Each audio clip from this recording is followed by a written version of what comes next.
Actually, let's call this meeting back to order. I have 4 people who had put in to speak under agenda item number 3, which is the objections. If this is about procedure, I would like to just finish up our objections discussion, unless you have comments about the actual objections that was made. And if that is the case, is there any other discussion under our 3rd item agenda? And if not, I will entertain any second motion. Madam Chair, I'm going to make a motion that the board approves an objection filed on behalf of Donald Trump and direct staff to retain him conducting a recount of the ballots cast for President of the United States. That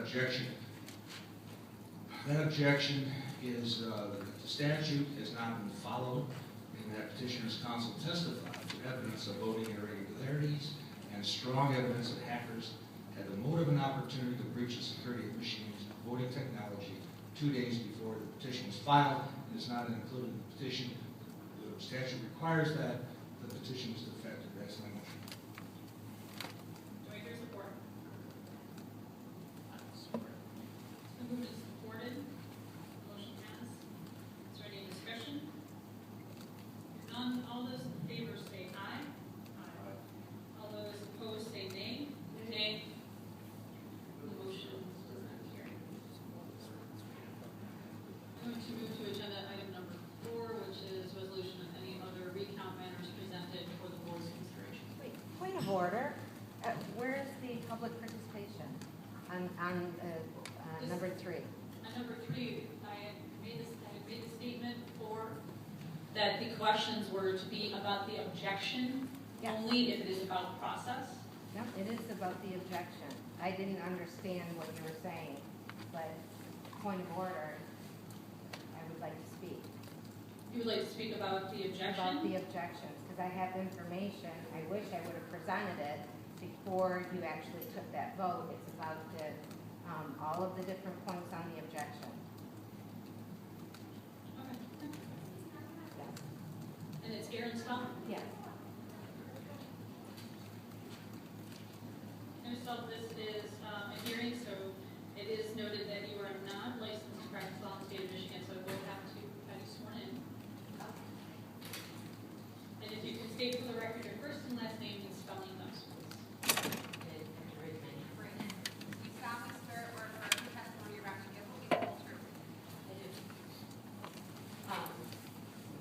If you could please state and spell your first and last name. Yes, Erin Stahl, ERINSTAHL.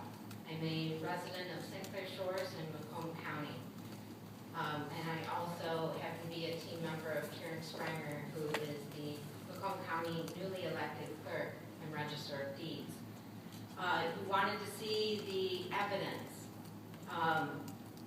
about the, alleged fraud or abuse.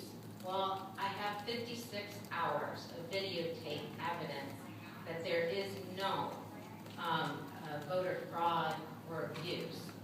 So this video evidence supports that this recount is definitely a waste of resources, money, and human resources. I will give just a tiny bit of background.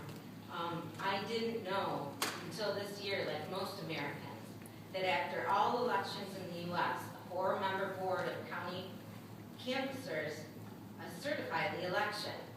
And they certified the election results for their county. And that's made up of 2 Democrats and 2 Republicans. They compare the poll books to the voting machine count. 100 people, for example, are in the poll books as voting, but the machine reads 99 or 101. Even off by 1, that precinct must be retabulated. All of the ballots are run through the tabulator, and that's what these objections are all about and all this discussion. And the difference must be reconciled before the board can certify that election. And it's important that everybody here understand what happened in Macomb County. After Wayne and Oakland, Macomb County is the third largest county in Michigan, and it's traditionally Democrat. Surprising, and it's where Trump won by almost 50,000 votes out of 424,000 ballots cast.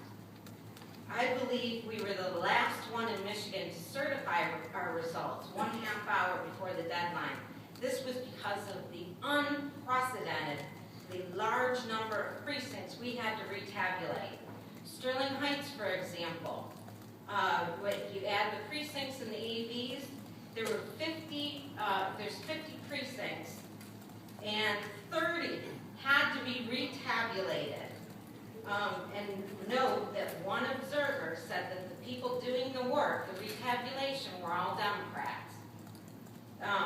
So again, solidifying that information that these are, there's all this alleged fraud and abuse is just garbage.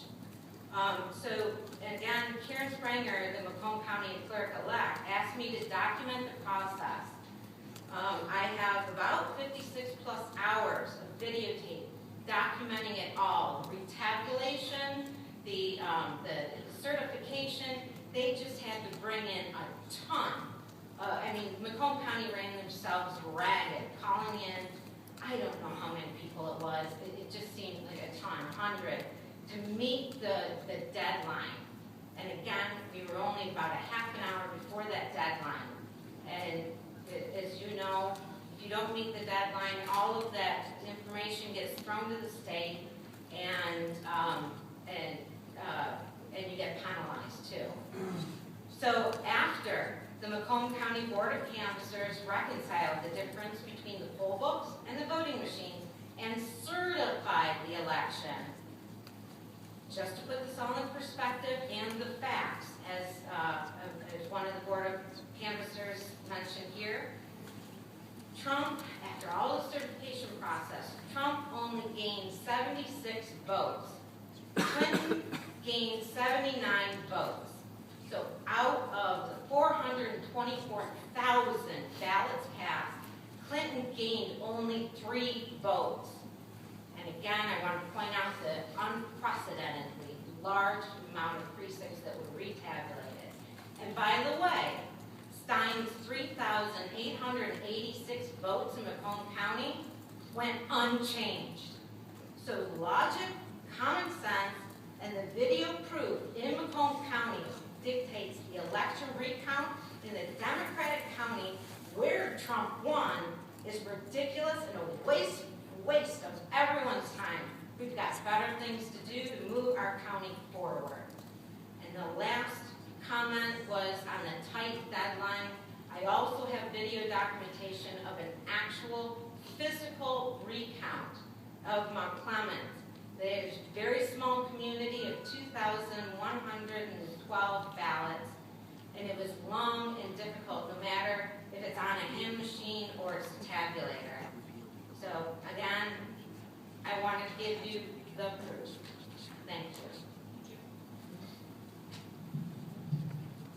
I voted no on the motion. I believe that Ms. Stein has met the requirements of the statute. She has alleged violations or mistakes, that she has paid her fee, and that we as the Board of Canvassers